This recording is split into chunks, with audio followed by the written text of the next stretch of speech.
even if you don't make a sale, if you can grow your list when you're at these events, and you're going to learn, oh, that's my customer. That's not my customer. This worked. This didn't work. But I know that what you've said is if you're in person with people, you could probably make sales.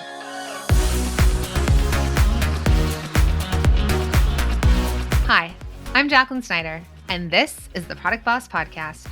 I've helped launch and grow thousands of product-based businesses, even one of my own. And over the last 20 years, I've seen behind the scenes of businesses just like yours. Whether they are makers, manufacturers, artists, or food and beverage businesses, I have spent so many hours studying it all. I've discovered what makes them successful. What are mistakes they could avoid? How did they turn an idea into successful business? And what are strategies they have used to make more sales and be discovered by more customers? This is what this show is all about. Whether you're just starting out or you're looking to become a $1 million product boss, I'm here to give you the permission to chase your dreams, no matter how big or small. All you need is the right mindset, a little courage, strategy, and support, and you too can be the next $1 million product boss. Let's do this. You know it, we know it. Next year is creeping up really quick. And if you want to make business boom in 2024, you need tech that puts you in the pilot seat. The new HubSpot Sales Hub will help you close out the year strong and kickstart your success for 2024. Teams can collaborate on every inch of the customer journey and keep operations running smoothly with a comprehensive prospecting workspace and powerful sales analytics tools that keep data connected across teams. Speed up your workflows and navigate your platform with ease with the AI-powered conversational platform, ChatSpot, and use AI Assistant to write copy, generate emails, outline posts, and more. They'll help you whip up assets and execute tasks that used to take hours out of your workday. HubSpot Sales Hub lets you accelerate every facet of your sales operation with precision, and with over 1,400 integrations, there are tons of ways to mix in new features. So finish out Q4 strong and gear up for the new year with HubSpot Sales Hub. Learn more at HubSpot.com/sales. Hey there, product bosses. We're back with another behind the scenes coaching call. This week, you'll hear from TieSha Carter, owner of Jacx Carter Designs. She sells one-of-a-kind handmade jewelry, and she's looking to grow her business without losing what makes it unique. Let's get into it. I see that you said your business is doing well when it comes to, it sounds like, publications and runway. Yeah, so I've done a show for Miami Swim Week, and then I have a show coming up in next month for New York Fashion Week. Amazing. Yeah, and then I've been in a local publication called The Voyager Baltimore, and then another digital publication called Canvas Rebel, and then a couple of European versions of like Harper's Bazaar and Vogue, like the British versions of those magazines. How are you getting those? Originally, folks reached out to me, so basically it's paid advertisement. Okay, you're paying for the placement. Yeah, so those have been paid advertisements. I am in a PR showroom for a store in New York called Flying Solo, which has like a monthly membership fee. So I've gotten into publications just from them kind of borrowing my pieces and using them in model styling for whatever projects they may be working on. Okay, so how much are you paying them? $250 a month. Okay. And are you seeing a return on your investment from the things that you're doing right now? I'm not. Okay. Yeah. So the shows like Miami, some show or New York Fashion Week, like to be a part of those events, how much are those costing you? They were $1,400 each. Mm-hmm. Okay. Doing a lot right there. She's getting a lot of attention, trying a lot of different things, but that attention just isn't translating into sales. So sounds like you're doing well when it comes to magazine placements, but you're paying for those. So right now they're actually a cost. So while you're getting the placements, it's costing you, but it's not necessarily having a return on the investment. Yes, that's correct. Okay. And then it sounds like you said that you made a little over $700 at an in-person event. Right now you're averaging one sale per month and you get a lot of likes and comments about your brand, but no one is following through on buying. And you worked with the company for 6 months, spending $550 a month on marketing through Google and Meta ads with no conversion. So it sounds like you, and I love what you're doing here. So it sounds like you're doing a lot with the front facing, pushing and getting in front of the right people. What's happening is you're not having a conversion. Like it's not having a return on the investment you're putting in. Right. And so that's starting to get kind of discouraging and be like, okay, why am I even doing this anymore? I could understand that. And I'm proud of you because I mean, you're doing things the way that I did them when I was starting out too. And even thinking about it like pre-social media.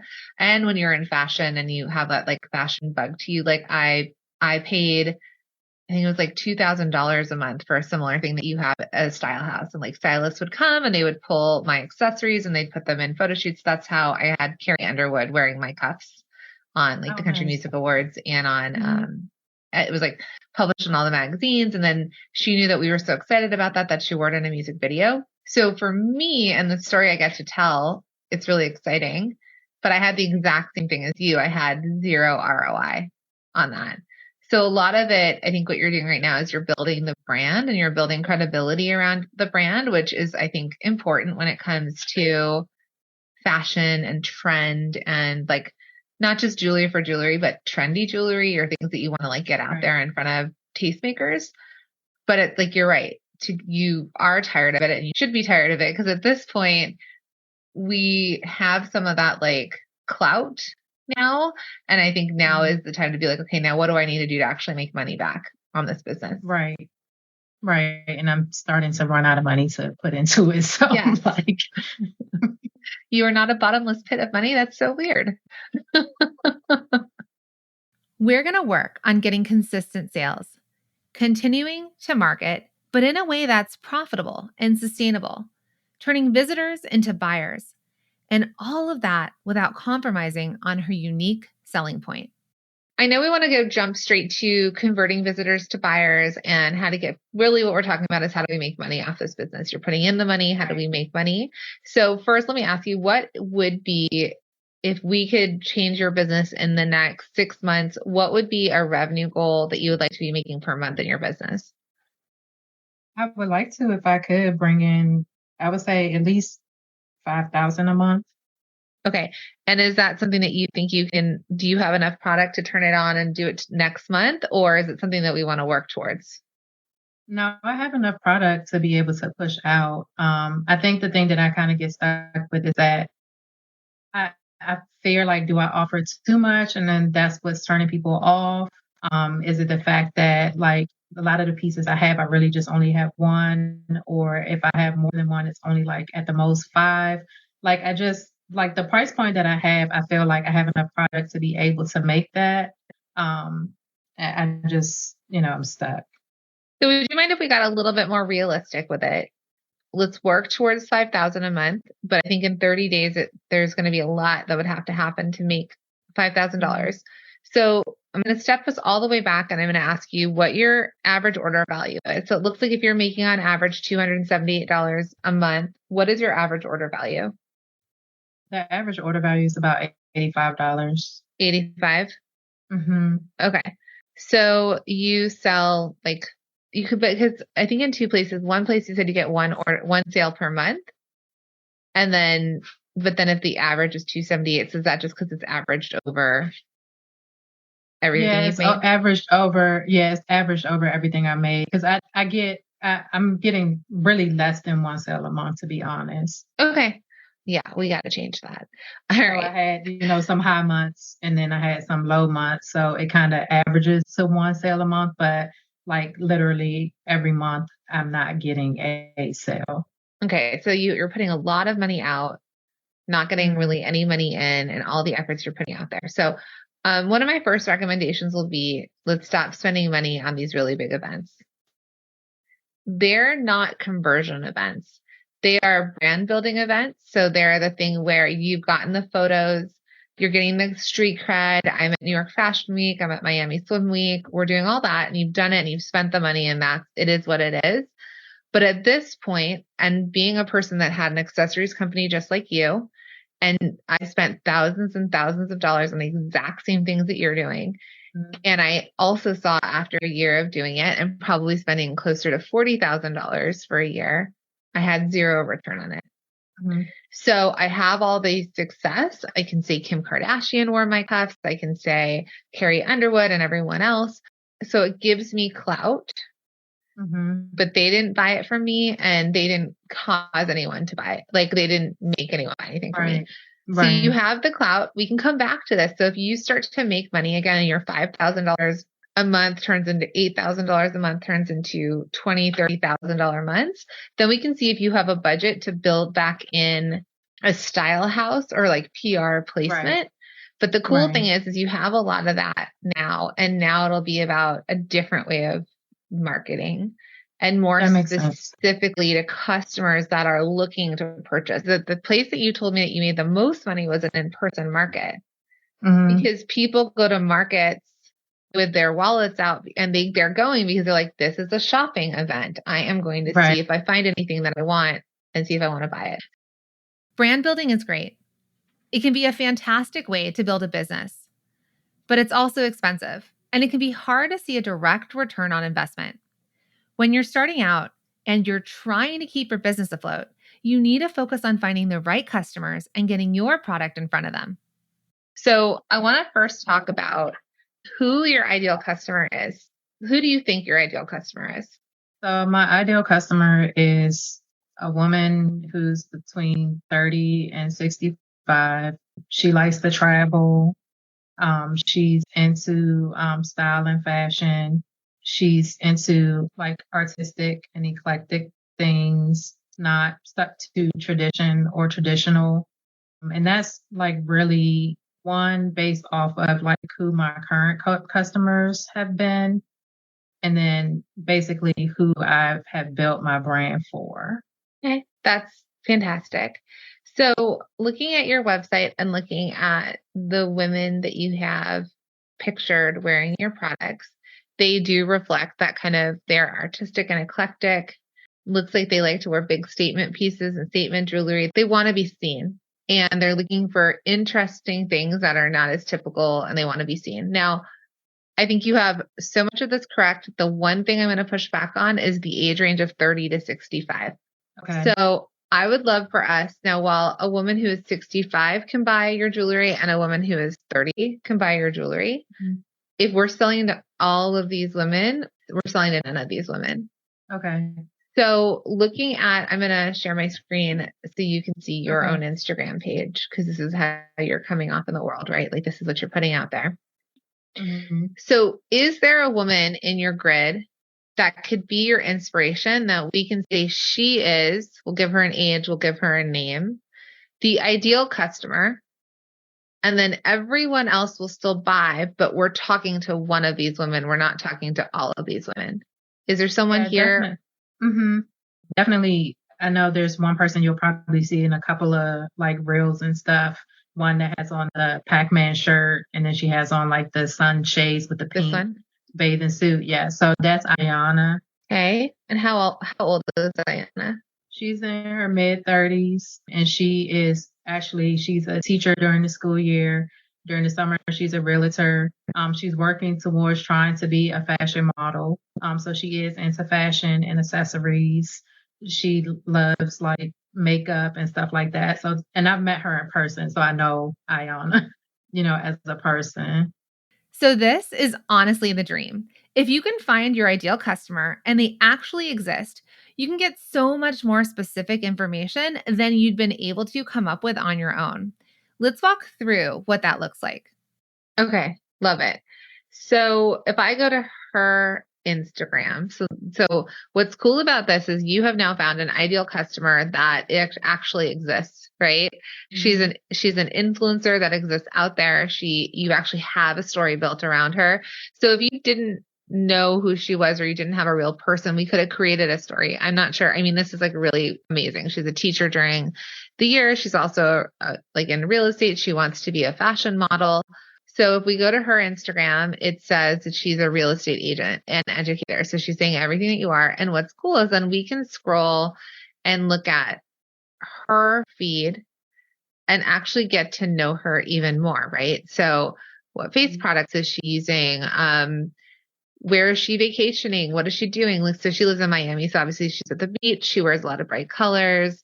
She wears sunglasses. Her life is probably a little bit more like she doesn't live in the cold winters, it seems Right. like.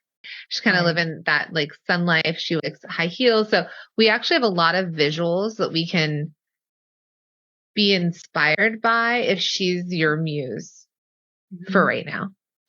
Mhm. So I'm looking at her. Can we make her 35? Or Sure. how old do you want to make her? Yeah, we can say 35. I think she's probably like around 35 to 38. Okay. Does she have kids? No, she does not have children. She is a dog mom. Okay. So I want to back this up because we're talking about a real person versus a not like a fictional ideal avatar. So do you want your customer to have, like your ideal customer, do we want to add kids in, or do we like the fact that she's able to buy what she wants for herself? I like the fact that she's able to buy what she wants for herself. And Okay. honestly, like a lot of the customers that I have currently, they either do not have children or they have adult children that are out of the house. So Okay. they're like able to do for themselves. They're enjoying life. They're living life for themselves. Okay. I love this. All right. Great. So that's really good to know. So she's a dog mom.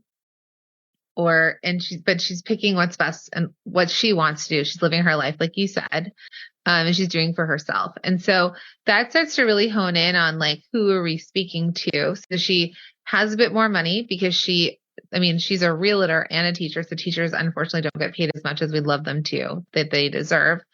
But realtors can make a lot of money, and she has disposable income, right? That she can spend on herself or her dog or trips or whatever she wants. And this does make a lot of sense for a woman then who's in her 50s to 60s, who also, like you said, probably has adult children. Mm. And it's a rediscovery of self. So kids leave, they're out of like mom mode, or they're older and it's like, who am I? What am I? So I don't want us to go for her yet. She's a variation on the types of customers we're attracting. So Yana is going to be our person. She likes to be seen. Mm-hmm. Yeah. And even Juanita, who's actually in the first picture with the red background, similar type of thing. She's married, but she doesn't have any children. She's from the islands, so she likes to party and travel and have fun. She's a model as well, so she's kind of that vibrant, vivacious kind of personality as well. I love this. You have real people that we can look to. You have found muses or people, so you have a very clear idea. And if they're attracted to it, then it starts to tell there's more people in the world that are going to be attracted to it the same way. So if you need a visual, I would recommend that you do this like a vision board and print out photos of, if you want to make Juanita and Iana one person, you want to give her a different name, right? Like maybe you want to make her fictional or she can be real. And I'll send this to you later, but I'll send you this sort of like ideal customer worksheet where you can really dig into what does she like, what does she not like. So here's a picture of her using pattern, right? Like Tracy Ellis Ross's hair product. Mm-hmm. So for example, it might be like she buys this, she shops at Sephora. Like if you were to open her makeup drawer, this is what would be in it, right? Even to the point of like the colors of the makeup. You'll never see her wear neutrals, right? Like unless she's going on a safari. I don't know. You know what I'm saying? Like you could pick Right. you can pick what you want to say about her. Like she's always going to stand out, right? There's pictures of her hiking and she's in neon yellow leggings. So in contrast, she's not wearing REI, right? You're going to see her no matter where she is because she wants to be seen. She Right. likes to be seen. So all of this really starts to cue into then for you when you are going to attract the right customer and you are going to market to the right customer, it's also going to help you with the choices you make when you do a photo shoot, right? The visuals, who you're speaking to, how you're speaking about your product. So it's like, for you ladies out there that want to be seen, you know who you are, like when you want to be seen or, do this for yourself so the messaging, and we'll get clear on the messaging. And then when I look at your grid makes me feel seen if I am your ideal customer, where I'm like, yes, she wants to be seen. Yes, she likes to stand out. Right. So then the things that you incorporate are going to be for like the women who want to be seen and they want to stand out, that are not going to blend in with the background. Right. You see how knowing your ideal customer can inform every other decision you make in your business? When you're setting up a photo shoot, what would your ideal customer like to see? What do they need to see? When you're writing copy for your website, what would your ideal customer want to hear? This is not a pointless exercise. When done right, your ideal customer avatar can unlock a world of possibilities. So I think that's your who. So I think we've gotten kind of clear on her, and we can keep digging in who she is. But what I also like about the 35-year-old no kids is she's got disposable income. So when you say your stuff is $80, but you're telling me that a European country wants to sell it for 220 US dollars, there could be something there too. Like, we'll look at your pricing, because sometimes when you're underpriced, you're actually not attracting the right customer. Does that make sense? That makes sense. I'm not saying to raise the price, and your price might be perfect, but we're going to need to do some like market research and see where would if a department store were to come by, if they were going to put you in their store, which department store would you think you fit into? Yeah, definitely would be more of a Nordstrom's. Nordstrom's. Okay. So let's go to Nordstrom's. This is something you can do for market research. So we're going to go and we're going to look at jewelry at Nordstrom's. So you can see my computer. Mm-hmm. And what's your bestseller? It's earrings? Yes. Oh, earrings. Okay. So I do think that maybe you are priced pretty close to being correct. So just to answer your question about Europe, if they think that they can sell them for $220, let them do it, because it's an import. So if they're one of a kind or they're importing, if they want to sell it at that, let them sell it at that. But maybe if they want to sell it for $220, then you should sell it to them for like $100, $110. Okay. Because they also are supposed to pay for their shipping to get it to Europe. So you don't pay for that. And they pay for like the taxes and duties of import. So if they want to try it at $220, don't keep them limited. It's like they're grabbing something from the States that's special, that's one of a kind, and they're going to sell it for whatever they think their customers are going to buy it at. But you don't have to change your business for that. Okay. So from a market research point, just looking at Nordstrom's, cool. So similar prices, $75, $80, I think under $100. Okay. Just like knowing your ideal customer, understanding where they shop and what else they might buy can help give you clarity around your business. You're not looking to copy, but to see what ways you can differentiate yourself in a meaningful way. So we're kind of understanding our competition, or the market, not our competition, but what the market looks like. That's kind of, for me, validating your price point. We're understanding who she is and what she wants to spend on. And then let me ask you, because you said this in your intake form, and I want to ask, how can you sell more and do stuff if you're only like one of a kind or like one-offs of certain things? And so my question is why don't you want to have more than one or two or three pieces of each product? Because I want people to feel like they have something that's theirs. Like, I don't want them to feel like, oh, I just got these earrings from Loft, and now when I go to work, all 10 people in my office have these earrings that I got from Ann Taylor Loft. Like, a lot of the feedback that I've gotten is that people like the fact that they have the only one, or they have one of a few. Like, they don't want the cookie cutter, I can go get this from anywhere and someone else can have them. Now, there are some people that they like something and then they ask, do I have another one? And the answer is no. Or I can make a variation of what someone else has. But it's more of people feeling like they have something of their own. Okay. And could I argue that as a small business and the reach that you have, even if you had 20 to 50, that only 20 to 50 people in the world would have it and they would still have one of their own? That's true. That is true. That is true. Okay. Even 100. I'm just gonna go a little higher with the number. Right. Okay. Because already as a small business, you're not an Ann Taylor Loft. You're not a Target. No matter what you do, even Alexis Bitar, which I brought up with you, has been around since, I'm going to say probably close to 20 years, if not more. And I don't know that you've ever heard about the brand. No, I haven't. And I've been a fan. Like I bought jewelry from Alexis Bitar when I used to do the accessory shows, like where I was selling wholesale. I remember they had a booth there and I was able to like make up my own order. I was walking around as a shopper instead. And they're like, yeah, you can place a personal order. And then I remember finding it in a store in Canada in a jewelry boutique. And then when I lived in LA, they had a brick and mortar, which I would go into. Like I said, whenever I had my husband knew like that's where he needed to go buy me presents. I have moved out of that phase, but I've followed them and I knew Michelle Obama wore it. I know all of it. Right. Right. But I can't tell you that other company. There's a lot of companies I don't know about. So there are enough people in the world that can become like me, like a raving fan of a brand. And the majority of the world will have never heard of them. Right. That makes sense.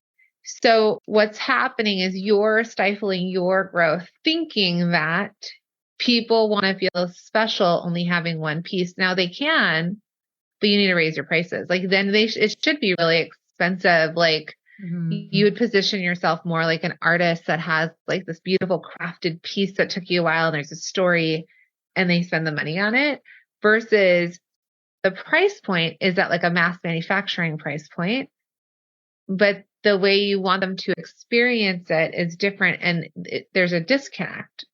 And it's really just hurting your business. It's no one else cares. Right. So, and I say that because yes, it's a selling point when you get in front of them or you say it, but on your website, it's not clear to me that I can only get one. They're just earrings on a website and there's a lot of them. So it already feels like there's a mass amount of earrings versus me feeling like, let's just say you came out with a collection of 10. There were 10 pieces, 10 whatever. Then it's like, I got to pay attention to when you're talking and I need to pay attention to when you're selling because you're dropping it. I have to buy it and then they disappear forever. And it like feels curated and more exclusive. That makes sense. Which you still can do when you feel like it. But I am curious if you would be open to make $5,000 a month to talking about how to grow a small business with more of a inventory. I mean, I'm definitely hoping. Like that's why I'm here. Like I need help. You're good. But yeah, I mean, I'm open to it. I'm definitely open to it. I mean, I guess the biggest thing for me is just that I don't want to become like one of the overseas manufacturing type companies. Like I want to keep it local and be able to still say that it's handmade, like that type of thing. So, and that can 100% happen. If you don't ever want to take it overseas, you don't ever have to take it overseas. You can employ people. It does not have to be your own two hands that are making the jewelry. I want you to believe in the possibility that you can build a business however you want to build the business. The thing that we need to keep in mind, one, when you have 1,000 of a SKU and you're selling through them or, whatever the number is, it gets cheaper to produce product the more you have. Your raw goods are cheaper because you could buy in bulk. When you're setting up like a production line, let's say, and someone's making the same bracelet, let's say you said your wrap bracelets do really well. So, and they're beautiful. So it's a wrap bracelet, the Ode to Paris, and it has a Eiffel Tower on it, right? So the person that's doing that is doing the same bracelet beading. Like they're like, okay, white, blue, blue, white, blue, blue, Eiffel Tower. It's easier for someone to move through that process quickly, do it, and then get the next one. Do it, and then get the next one.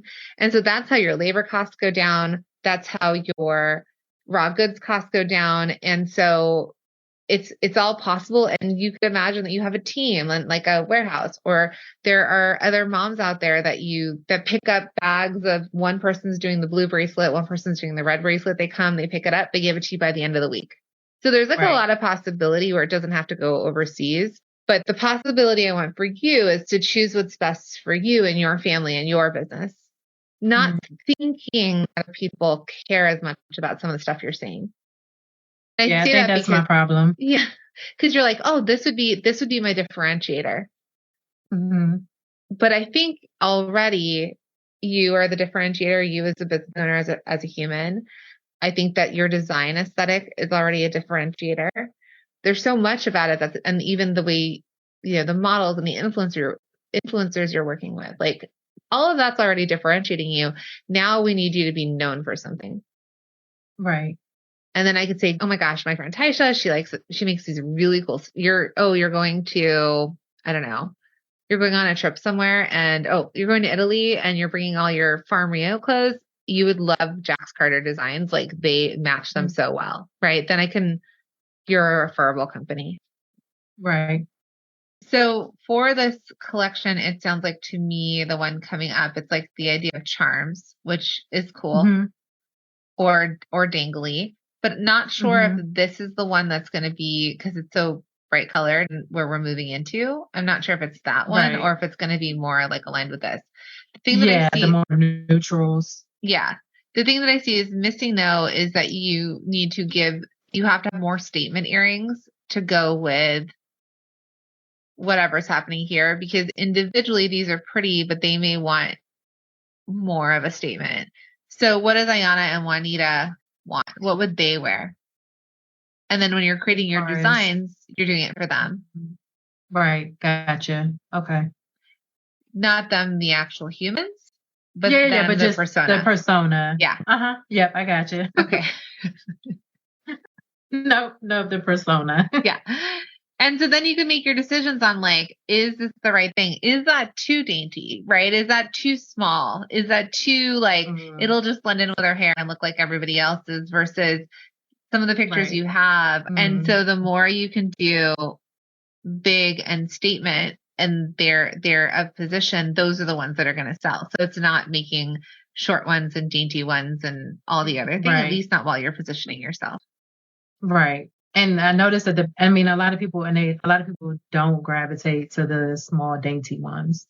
They like the bold big ones. I mean, especially like with Juanita, because she has big hair. So small dainty ones would get lost on her. But that's why she shops with you, right? That's why that's exactly why we're doing this thing that like, if somebody sees a store and they're like, yes or no, immediately, right? Those shoes, some people will be like, those are the most ugly shoes I've ever seen. And I'm like, how can I go out and buy those right away? Right. That's definitely a store I would be like, I need to go in there and see what they have. Yeah. And look at their tile, so they're white, but then like the color is represented in their product. Like this, I think they have a store now in Venice. This is their store. You're like, what is that? And then it's all white. And obviously this is like their Venice, this is their LA store. So it's a little more like she versus whatever that other one is, because they're talking about where their customers and they're thinking about it. But, this must be in New York. Yeah. This is in Soho. So you can see like they've got giant palm leaves and they've got colors and things are bright and that kind of thing. So like this look, right? Maybe she's at a beach, maybe she's bohemian, no idea. Right. So I want you to stand for something, right? Jacx needs to stand for something and it's not going to back down from what it stands for. And then when we go to your Instagram, it's that same idea. I don't want you to back down. So I want your logo to be more of a statement, whether it's rainbow color or don't worry about your logo. I'm not saying change your logo, but your icon here, like something a little bit more bold. And then when I looked here, I actually did not know when I first went, I did not know that you were accessories. Okay. I had to scroll. I actually still didn't know exactly what I was looking at because there's a lot of women, which is fine, but we want to see accessories. There's so many different ways to approach building a product-based business. That's one of the reasons you're starting one in the first place, right? To do things the way you envision it. And you can be successful in a number of ways, but you have to be clear about what's most valuable to you and what is going to matter to your customers. TieSha wants a product that feels one of a kind, but the truth is that she could increase her production 100 times and still retain the qualities that make her business unique. Now that she's believing that herself, let's start making a plan that'll get us to $5,000 a month. So we're cleaning a lot of this up. Now I want to dig into the what you're going to sell. So let's start with earrings. What of these do you feel the most aligned with that you're like, I could sell those all day, every day, or people really like them. And if I just put in effort, I could sell more of them? The beads and brass, which are the ones that have like the brass components that have the seed beads woven into them. What else? And then I would say, I'm trying to think if there's What another. about these waves? Yeah, so the coral splash ones, yes, those again kind of go along with the beads and brass Okay. earrings. And I actually have another pair that I haven't put up on the site yet, but it's the same. It's a brass component and it has like a ruffle kind of feel to it with seed beads. So really I guess the beads and brass ones are the ones that like a lot of people gravitate to. Do they buy the silver? Or they go more for the gold. Silver. They'll buy it too. Okay. And then you said the other thing that they buy are the potter Yes, the earrings. potter's hands earrings, and those like the beads on those are actually hand rolled clay. So they're clay that I've hand rolled myself, and I usually do that and pair that with brass components. Okay. Putting together a board that kind of is going to make sense for saying like, oh, okay, that's kind of what I can be known for. Okay. So let's pretend that this is somewhat of a core collection or what you think people would know you for. So it's metalwork. I would probably just say they're silver plated or gold plated. So I think the brass Okay. component, they don't need to know what the internal metal is. If they ask, you can say that. But I think there's either silver plated or gold plated. And then are the studs hypoallergenic? I always use nickel free studs. Mm-hmm. Okay. So these are things that people like. For me, earrings really bug me, so I have to wear real metals. So I'm such an expensive gift for my husband. Mm-hmm. So I say no. And so they're nickel free. I'll be like yes or no right away. So that's like for me, it's almost like an allergy to the metal, right? So it's costume jewelry, metalwork. It's silver plated and gold plated, nickel free studs. And you said it's sea beads. Yeah, so bead work, I would just say bead work because some of them have seed beads and then some of them have larger beads, but bead work. What I want to do is I know they're beaded, but I want to up level the material. So you said there was sea glass that you were using. Yeah, so they're all check glass beads. And are the sea beads also glass? Yes, they're glass as well. So you're using glass beads. Yeah, I don't like the plastic. What we're doing here is we're looking at what TieSha's best sellers are. Now, what's interesting about this example is how do you identify your best sellers when you're selling one-of-a-kind products? You look at a category, materials, style, all of the aspects of your products that make them unique, and you lean into the ones that are working. Let me say that again. You lean into the ones that are working. All right, so I'm going to show you a client of ours so you can kind of just see. Larissa is out of Minnesota. She's in our mastermind for a long time. She does it all locally. So she has a studio, she has her jewelry makers. I'm not sure what she's doing with like this kind of jewelry, if she's having a jeweler make it or if it's imported, but she's very kind of cheeky and like she stands for things. So like when we were voting, like she dug into that. So there is like this younger, I don't know if it's, even though she's not millennial age, but kind of that sort of like, I'm going to stand up for stuff. I'm going to do stuff. I'm going to, I'm going to be seen and I'm going to be heard. And her jewelry is like, you can actually almost like hear her jewelry. Yours might be more seen. This is Larissa right here. Okay. So like she has like my, like a my body bracelet, she's like almost political in a lot of things. Right. But she has a lot of jewelry. And when you see her jewelry, it's her jewelry. So it's kind of the same thing as you, like it's geometric. Her stones are actually, I don't think that her stones are always real. So it can be a little bit more costumey also. But it has a very specific look. So like, Larissa Loden or you don't. Yeah. And you are a version of this kind of customer, sort of. So hers is very clean. So like she actually has a store now, but her store has like arches as the place where you hold the jewelry.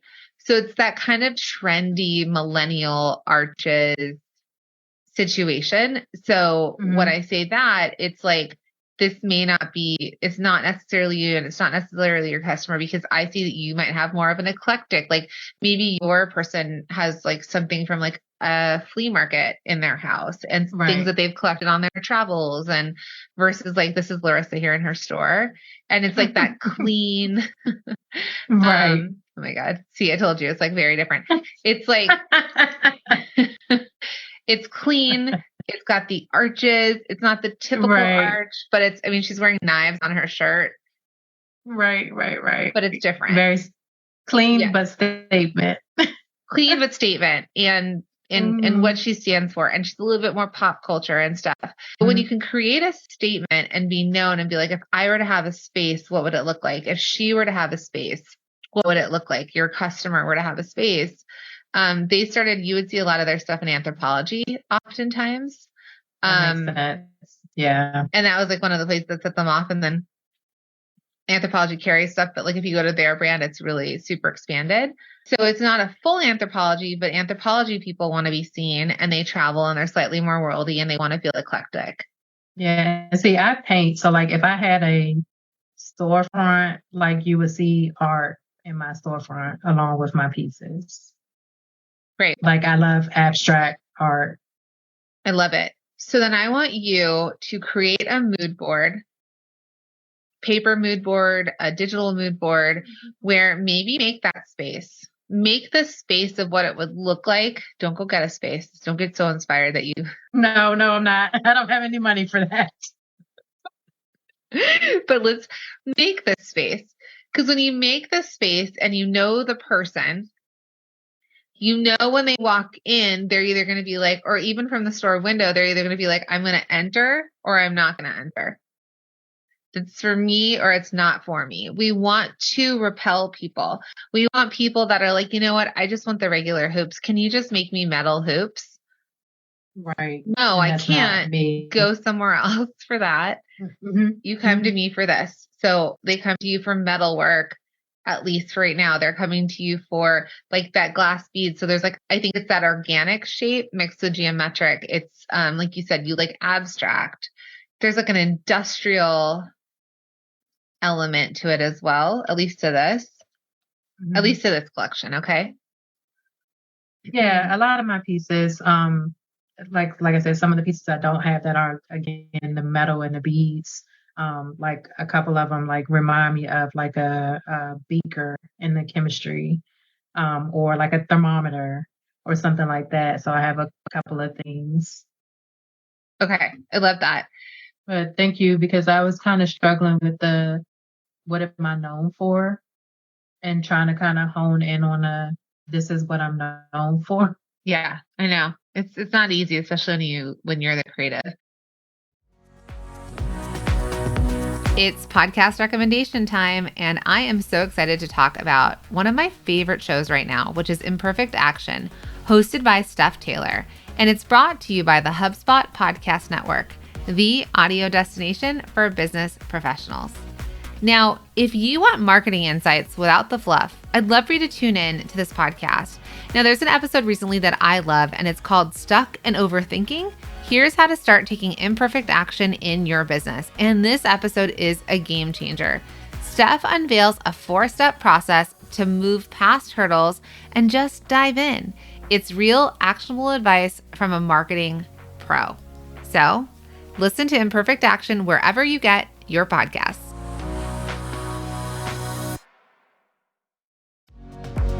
Hey, Product Boss. Okay, it's your product biz coach here, Jacqueline, and I have a treat for you. So the other day we got a message on Instagram from our friend Lolly. Now, she's a product boss, and she was on the hunt for an easy to use inventory management software to keep track of her raw goods and what she had ready to sell. And guess what? We had an answer for her. Not only did we have a fantastic inventory management software to refer her to, but we also had a whole treasure chest of 308 other business tools and resources to make her product-based business easier to manage and more efficient to grow. And we have it for you as well. Now picture this, packaging and printing supplies, affiliate management, website and email software, legal resources, video and photo tools. Oh my, you name it, we've got it. And here's the cherry on top. It is totally free, right? It's not going to cost you a single penny. That's right, because you can get your hands on the Product Boss's Ultimate Resource Guide absolutely free. We are on a mission to change small businesses' lives and their ability to grow around the world. And whatever we can do to help you do that, we are here for it. And so we're hoping that this resource guide is one step closer to reaching your dreams. So all you need to do is slide into our DMs on Instagram with the word guide and just send us that message and we will send you a link to download it right away. Or you can head straight to theproductboss.com/resource guide. Easy peasy. Oh, and did I mention you can also DM us guide on Instagram and voila, we'll shoot you that link right away. So my friend, don't wait another second. You can get your hands on the Ultimate Resource Guide for Product Bosses right now. Now let's jump back into the show.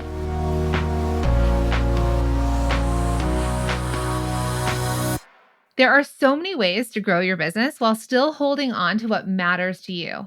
And handmade businesses have some unique opportunities they can lean into. Okay, so based on that board, you can kind of see, and so when you're doing this, I want you to lean into statement jewelry.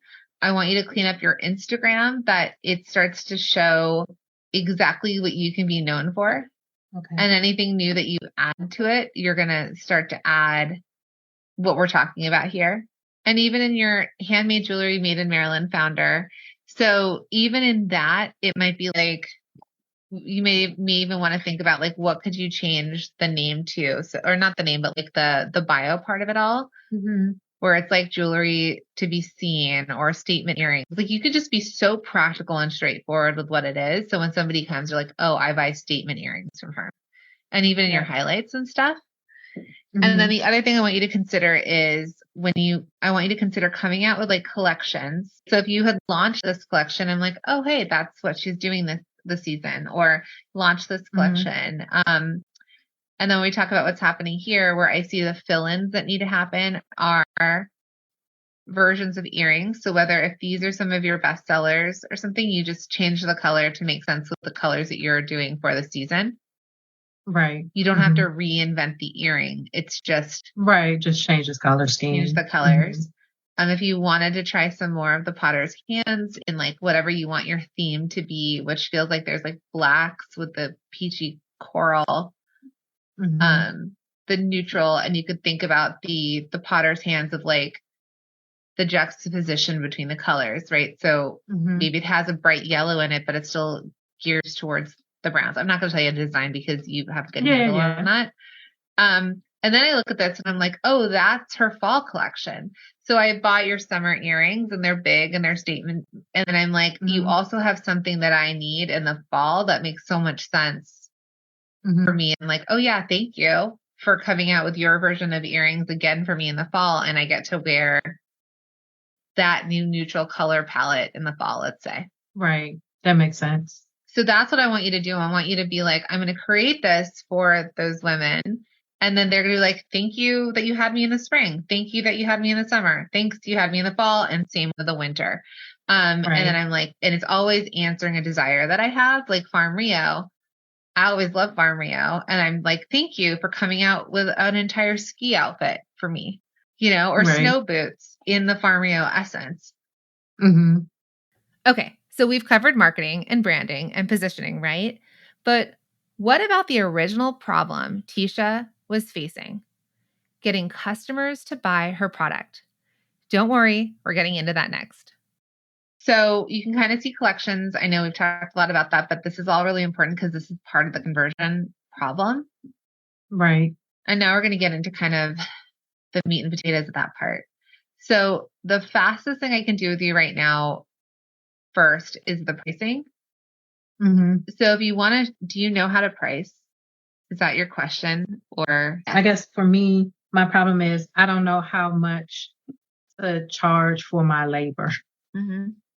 Makes a lot of sense. I'm like, I'm good. Materials is clear, and then you do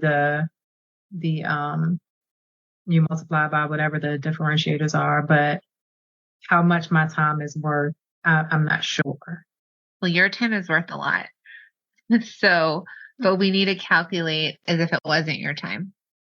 Mm-hmm. So that's kind of the thing. So this is me opening it on sheets, but this is more or less what like a cost sheet looks like. Mm-hmm. We walk you through it in multi-stream machines so you can go look. And then for you, this would just be like all of this would change Right. because it's not fabric kind of thing. So Right. labor is something that you would decide if this were a production. If I were to hire someone in to come do this, what would my expectation be that they can make X amount of earrings per hour or complete a task per hour? So tell me the process of one of your think of one of the products like a bestseller or something you're thinking of bringing forward, and tell me the process of making it. Let's pick just one earring that we understand the labor steps in.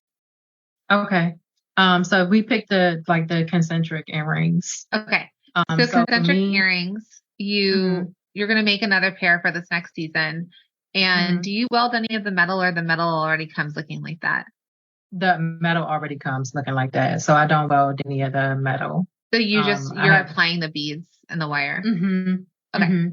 So the steps would then be is to pick out the beads. Let's say the design is done. Let's say you yourself did the very first one. You did the concentric in yellow. And then you had someone come in and you wanted them to make 20 concentrics in yellow. They'd first have to pick the beads out and put them in the order, right? Or at least have the beads there. And then are they beating the outer metal and then wiring it on? Or like what? Yeah. So the inner part of it is actually like sewn beads, sewn on. And then the outer part is wire wrapping beads on. Okay. So steps that I would say would be getting the materials in order, whether they're picking beads out of whatever, or they have like a bead tray and they have it lined up in the pattern. Wall. You have a bead wall? Yeah. Okay.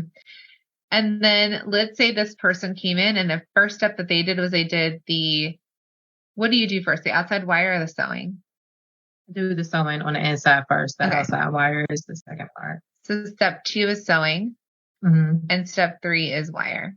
So let's imagine there's 2 people working for you. One person gets it. They're both responsible for laying out their beads, but one person gets it and they do 20 of them sewn, and then they pass it to the next person and they do the wire wrapping. One person's an expert at sewing, one person's an expert at wire wrapping. Okay.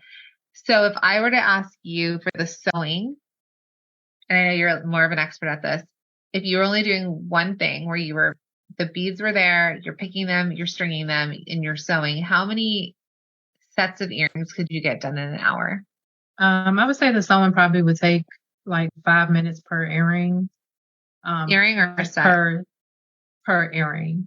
Earring, okay. So 5 minutes per earring. So a set would be 10 minutes. 10 minutes. To do the sewing for one pair of earrings.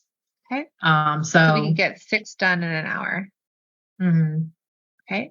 And then what would you say for the wire? The wire is pretty much about the same. Okay.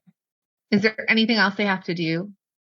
Just the finishing. So applying the earring post. How long does that take? It shouldn't take more than a minute if everything is already laid out. Okay.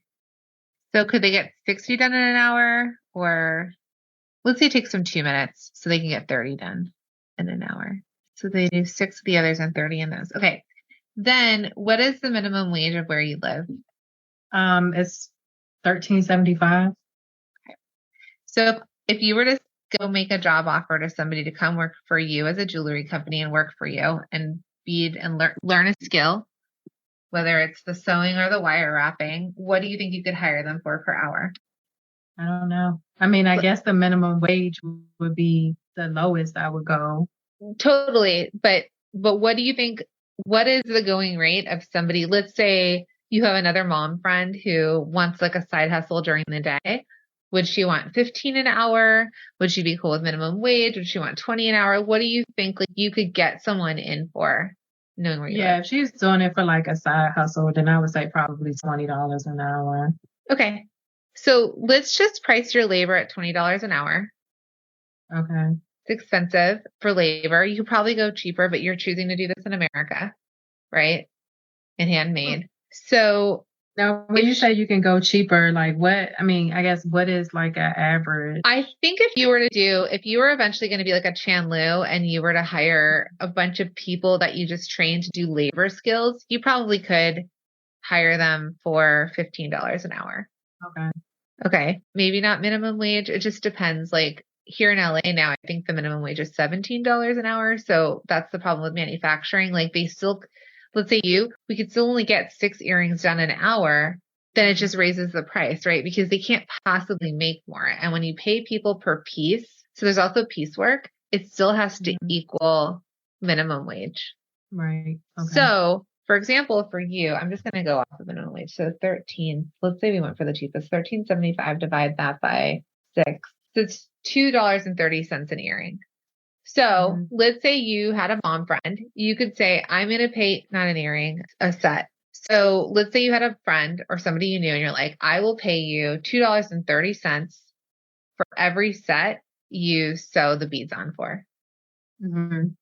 Right? Or you could make it an even $5 and say, I'll pay you $5 for every earring you complete, right? They've beaded it, they've sewn it on, they've done the wire wrapping, and they've put the post on.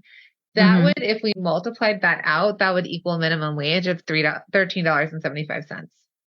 Okay.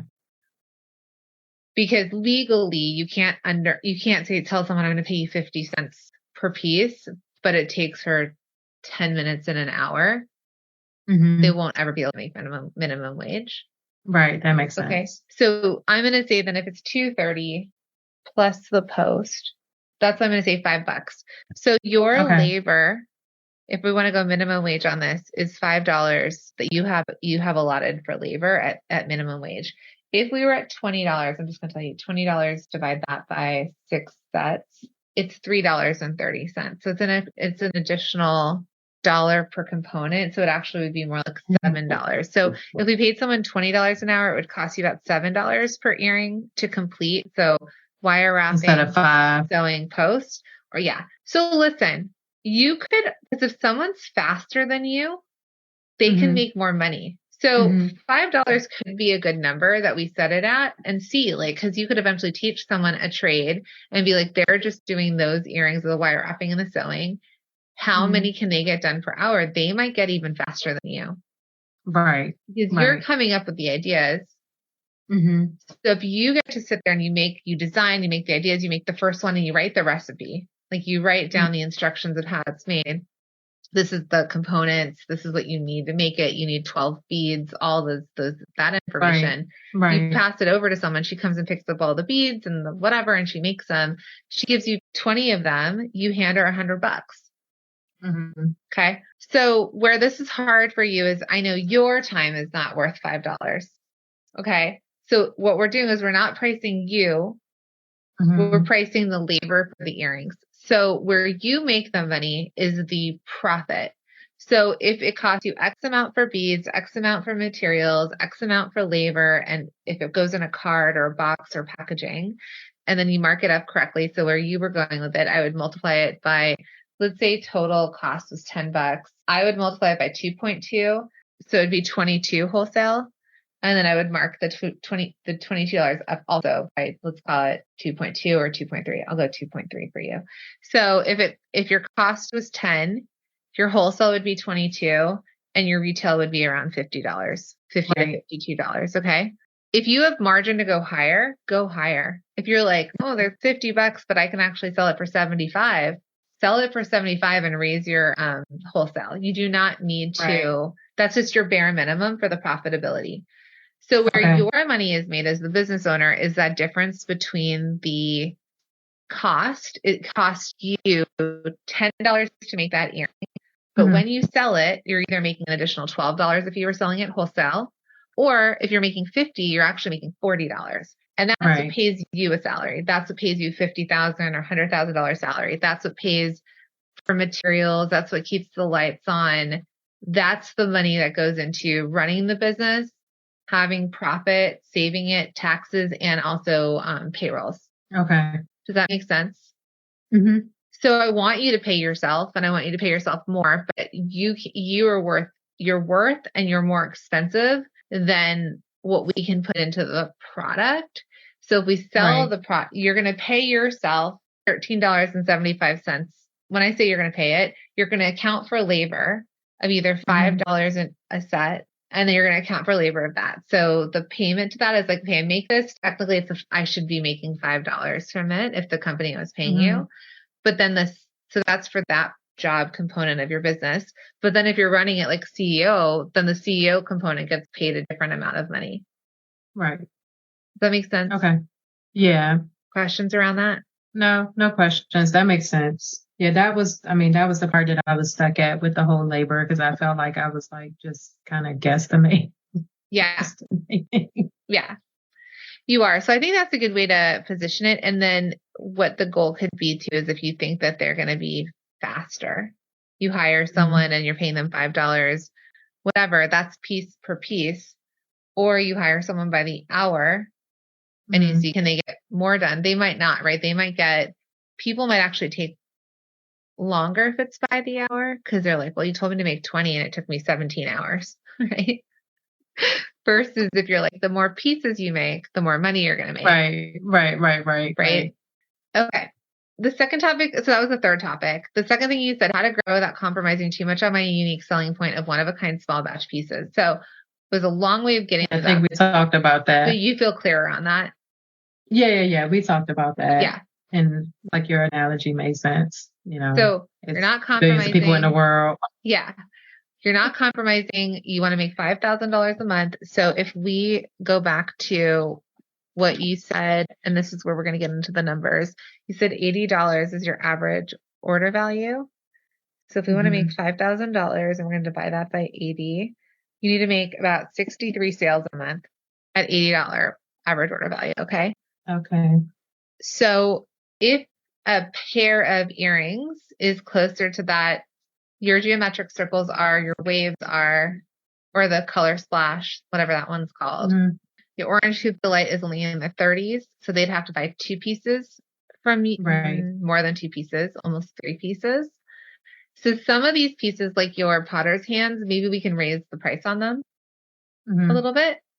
And then we want to think about, because then we're going to see like when people do start to order, what the average order value is. And is it, in order to get to 80, that means they are either buying one more expensive pair or they're buying a couple of things.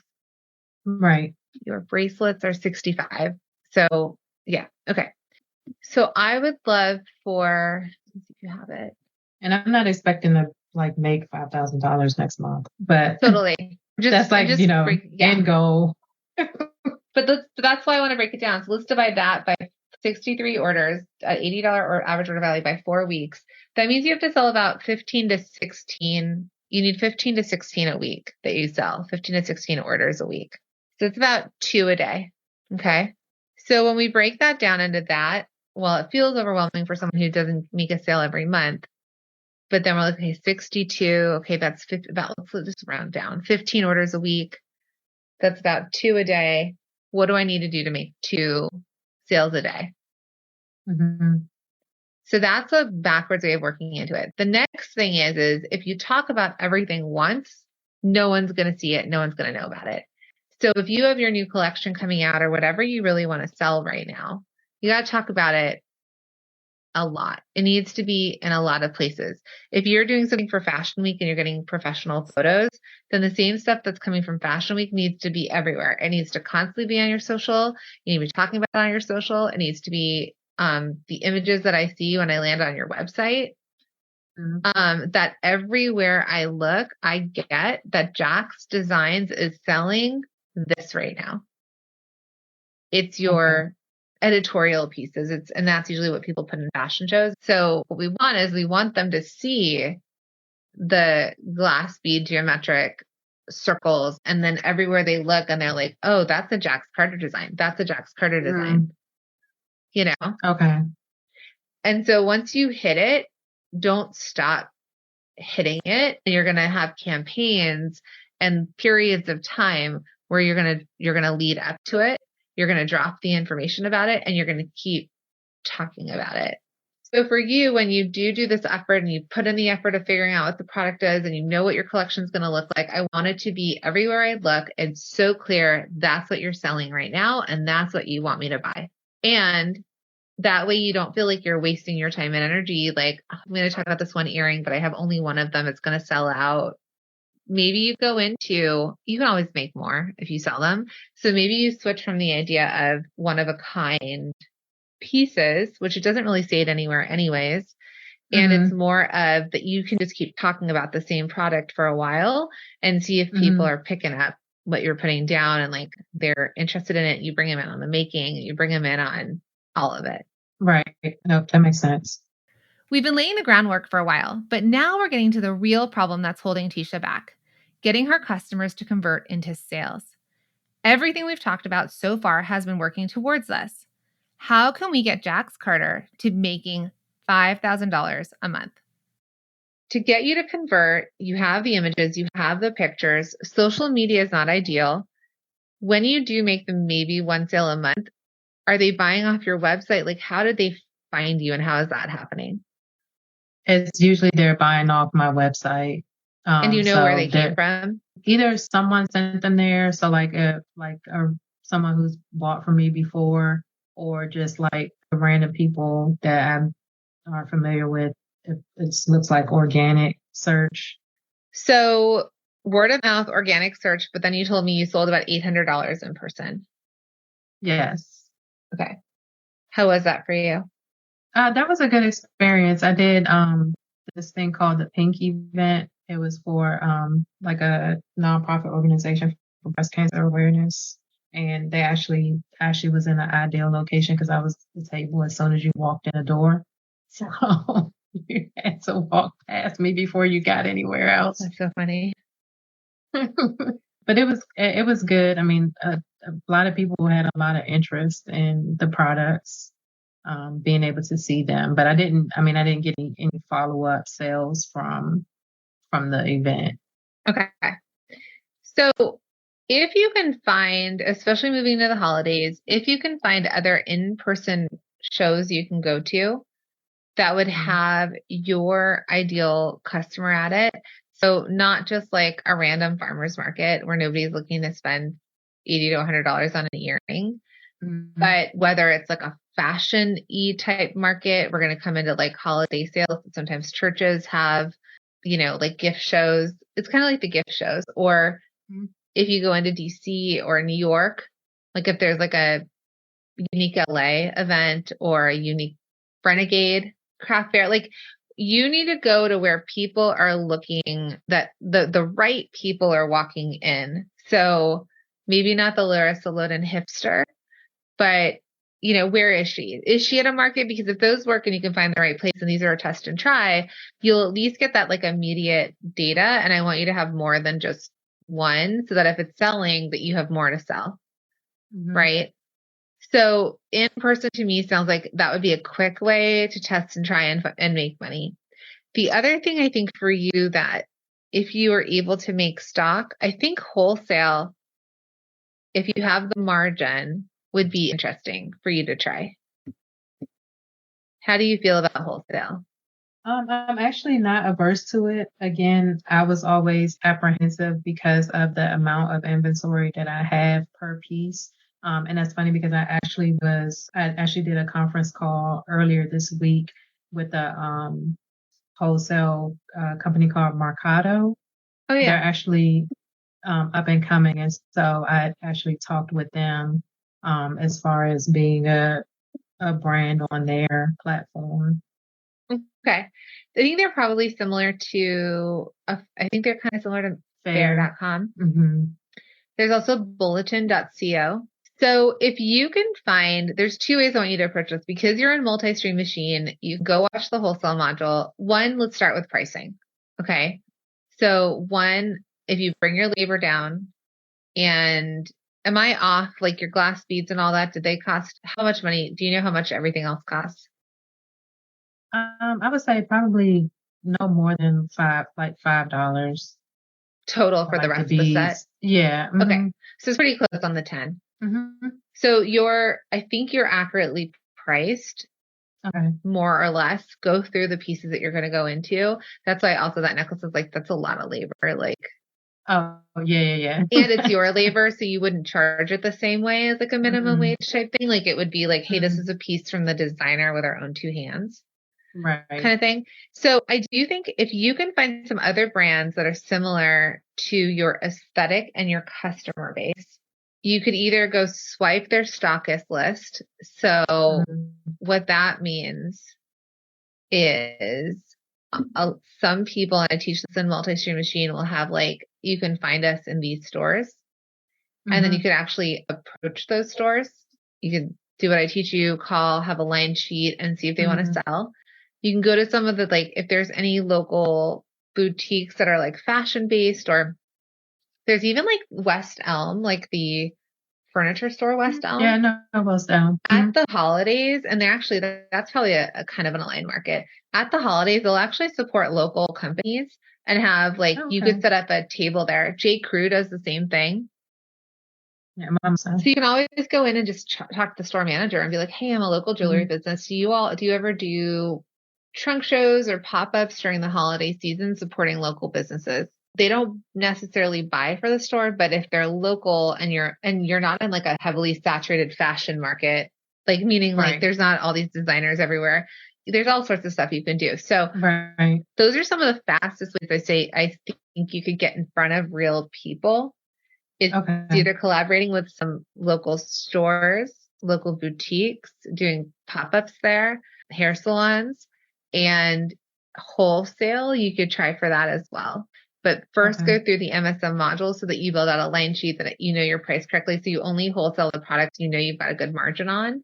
You can still Okay. sell stuff on your website. You don't sell wholesale. Right. So that would be some of my plan for you for the fall winter is to Okay. create those opportunities, create some in real life opportunities. Okay. And if you feel like you want to sell wholesale, you can try that as well. Okay. Okay. So they're just two sort of like, for me, the easiest things you can do. Because the hardest thing to do is to be using Instagram to try and convert people to customers. Yeah, and that's kind of what I've been kind of focusing. It's the Is the hardest. social media marketing. Yeah. Yeah. Don't get me wrong. Social media is important, but too many small business owners put all of their energy into social media without seeing the kind of results they need. We've just gone over so many different ideas on how to get TieSha's products seen. Don't limit yourself to Instagram. So those things I want you to do, I want you to still use Fashion Week, but I want you to use social media to hype yourself up. Mm-hmm. I want you to talk more about what you're making. I want you to kind of shift it to more Chandlu looking so you can go in and delete stuff. And then with your influencers that you've worked with or you have worked with in the past. So maybe you start to find some customers and you can just reach out to them, or not customers, influencers that you could reach out to that actually know how to sell and make money. So I'm going to send you this influencer following type system. And then you can just find 10 people that you're going to more or less stalk. You're going to comment like real things on their social. You're going to say, oh my gosh, like that's so amazing. And then eventually you can make the ask, and you can go for people that have like 10,000 to under 50,000 followers. Okay. Those people have the smallest group of people that are willing to buy. When we get into the 100,000, all that, it's a little bit more general. And if they have a like to know it or something like that, they know how to sell. So the fastest way for you to start making sales, I think what you've proven is in person. Mm-hmm. I think social media is fine, but you're going to probably need to do more stories and more making and more shareability stuff. So stuff that resonates with them, like the same way that Larissa Loden does Mean Girls. There might need to be other content on there that's shareable, but I actually don't want you to lean into social as your way that you think you're going to sell, because you are in multi-stream machine. We need to get so your website's going to exist and it's going to be there. And as you start to maybe work with influencers or get in front of other people, and it's truly about being known for something and it's really clear and they're like, I know what I'm going to buy from her. Their statement earrings, go to her for that. But I think for you, wholesale is a very quick and good way for you to do this. And in-person partnerships, in-person shows, in-person collaborations. I think if you add those two things in, and then you build your email list and you start to get out there, really like you're out there and your products are out there, that's going to have more of an ROI on front facing than the fashion show. Yeah, that makes sense. I love this. This call has been packed with information. Now let's get really tangible and break it down into next steps. So any questions around any of this other than all the questions? No, I guess, I mean, no, not questions, so to speak, but I guess kind of like, so next steps from today, like what should be the first thing to focus on? I'm going to create a plan for you. Okay. But for you to jump off this call and say next steps is first, I want you to figure out what are you selling over the next 4 months? Okay. So September, October, November, December, what is the collection going to be? Okay. Do you need to design it from scratch? No, you've got a lot of stuff for New York. Or you might say, I'm going to bring back the concentric circles, but I'm going to just make them in these colors. Yeah. Or there's past stuff that you've already sold out of that people really liked, that you maybe bring that style in, but make it in the colors. Yeah, different color scheme. Yeah. Mm-hmm. So for sure, I want you to kind of think about, what am I selling over the next 4 months? Okay. I want you to double check your price points on only those, on the things that you're going to sell. Okay. So pricing, that. I'm going to give you an audit on those, and whatever changes you can make on the sooner side, the better. Okay. Just so it feels clean and clear. If you're priced correctly, then you'll come up with your wholesale price. You need photos of stuff to be able to sell at wholesale. So there's that. You could start with just making a few outreaches and saying like, okay, let's say I want to do at least 2 live events per month. Just look at your range of where you're willing to go and what's happening in the winter. So are there renegades? Is there, there's New York Now? Is there gift shows? Are there churches or temples that are doing stuff for the holidays? Like, where could you be? And you're going to go kind of like into research mode on that, as well as thinking about where you shop or your towns. Is there a hair salon you can go in and reach out to? Is there a cute boutique that you're like, oh, my ideal customer shops at a place like this? Not necessarily Anthropologie, but like a boutique owned by people. And I want you to first do your research on that. And then you can think about contacting them when you kind of know what your collection is going to look like. Cause they're going to be like, well, show me what you sell. Right. So go do your research on who they are, where it is, start to think like, oh, this would be interesting for me. And then when you kind of gathered your stuff of what your collection is going to look like, maybe you create a line sheet, then you can approach them and say, hey, I'm a local designer. I have really cool statement pieces for women who want to be seen. Not really cool. You'll come up with a better like pitch. We've been seen in like New York Fashion Week, Miami Swim Week, like, cause this is the clout stuff, right? We have influencers that wear it, and we're starting to want to like grow and get into stores and stuff like that. Would you want to collaborate and do something over the, this time? And they would bring in the customers, and you would probably do a split. Like if you did it, it'd either be like a 50-50 split, like consignment, or you would get 60, they would get 40. Mm-hmm. Usually you shouldn't get less than 50% of the split. Okay. And it would either be a pop-up shop, it would be a trunk show, or it'd be consignment. And so if you know that you're going to test out getting in front of customers, and we have at least 2 conversion events a month, some of them are going to be a hit, some of them are going to be a miss, but you're going to learn from every single one.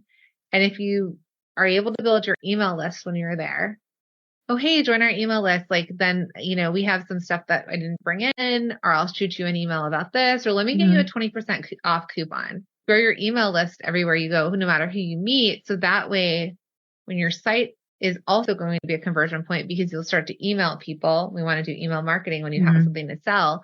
You have like new collection drop, and then like featuring this earring, and you'll go through the whole process, and then you'll at least remind them to come shop from you online. So even if you don't make a sale, if you can grow your list when you're at these events, and you're going to learn, oh, that's my customer, that's not my customer. This worked, this didn't work. But I know that what you've said is if you're in person with people, you could probably make sales. Yeah, definitely. And I think just the people being able to actually see and touch it. Yeah. It's a little bit different than you buy something online. You don't really know exactly what to expect when you get it. And we're also coming to Breast Cancer Awareness Month again and things like that. So try and do that event again. There's a lot of like events where people are looking for brands to be there that are they do those pop-up events, and then you give a certain percentage to the charity. So that's where I think for you right now, it's to make the opportunities happen for you. I think when you bring the products, and it's going to be really clear on who the customer is, they're going to either be repelled or attracted to your booth. You're going to make sure you're priced correctly. You're going to have more than one. There can be one of a kind. You'd be like, these are one of a kind. Like they're nowhere else. They're slightly more expensive. And then, and then I think the wholesale part, and you reach out to people to come buy from you. And I think those are going to be some of the things that are going to start to snowball it for you. Okay. So a goal for you is in the next, let's say like 2 weeks, I want you to try and make at least one sale a week. Okay. So you may bring up some product and start talking about the product all day, every day, like posting about it. So it's the concentric earrings, like they're the most popular. These are flying off the shelves. Or these wrap bracelets, and maybe you feature wrap bracelets and you're constantly showing like the wrap bracelets, and there's a hefty amount of content. If you can get focused and create content, reach out to people via email. You can contact some of the people that have bought from you in the past and be like, hey, I know you bought this. I have one of these. I think it would like suit you really well. Like there's a lot of things you can think to do that are creative for outreach. And I want to challenge you to see if you can make an order this week and make an order next week. Get an order. Okay. You feel clearer than when we started? I do. I feel like I have more of a direction, and I do, again, like the idea of just having things that I'm known for and things that I know I can easily repeat.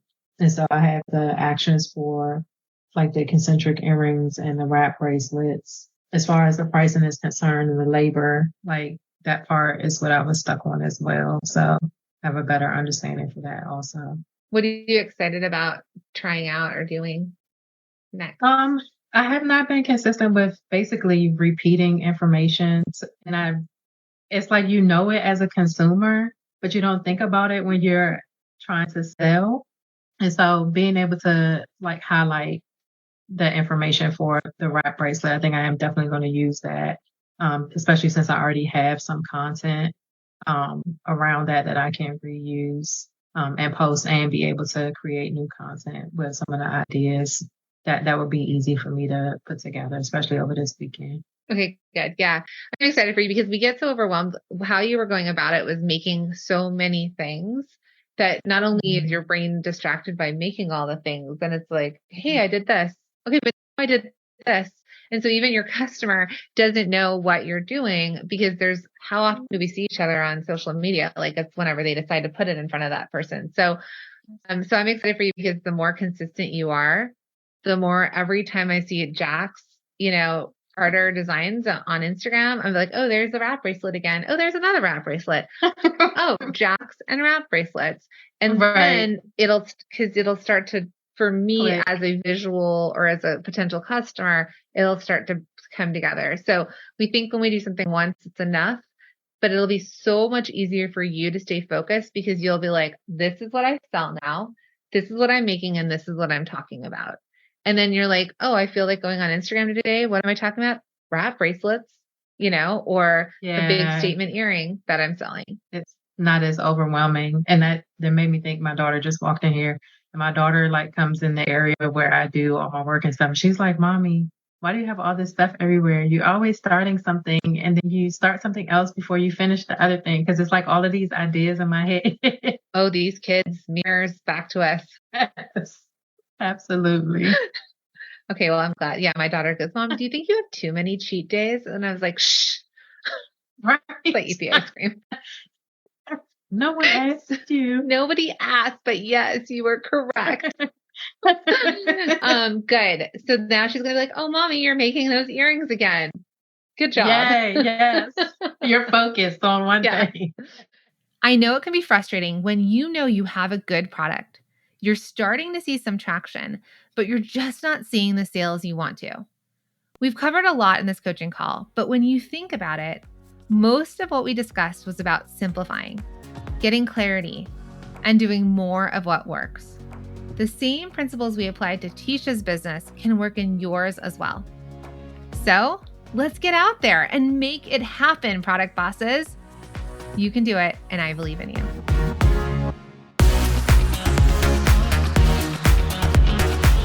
Thank you for being here and listening all the way through the Product Boss podcast. If you love our show and it has helped you in any way in your business, would you mind doing 2 things for us? Subscribe to the show so you never miss an episode, and leave us a review. Reviews help other product entrepreneurs know that this is the place to be to grow their businesses and realize that they're not alone. And we know that you all know that a 5-star and honest review helps you sell more products to more people. So you know that your reviews help us reach more listeners around the world. Remember, what we give is what we receive, and we are all about helping each other in the Product Boss community. We are all in this together. We would be so appreciative of you if you could take the time right now to subscribe, leave a review, and even share this episode on social or someone you know so we can impact more lives. And remember, subscribing means that you will get notified each time we release a new episode so you never miss a thing. You have helped us grow and climb into the top 10 of all marketing podcasts, and together we can keep climbing.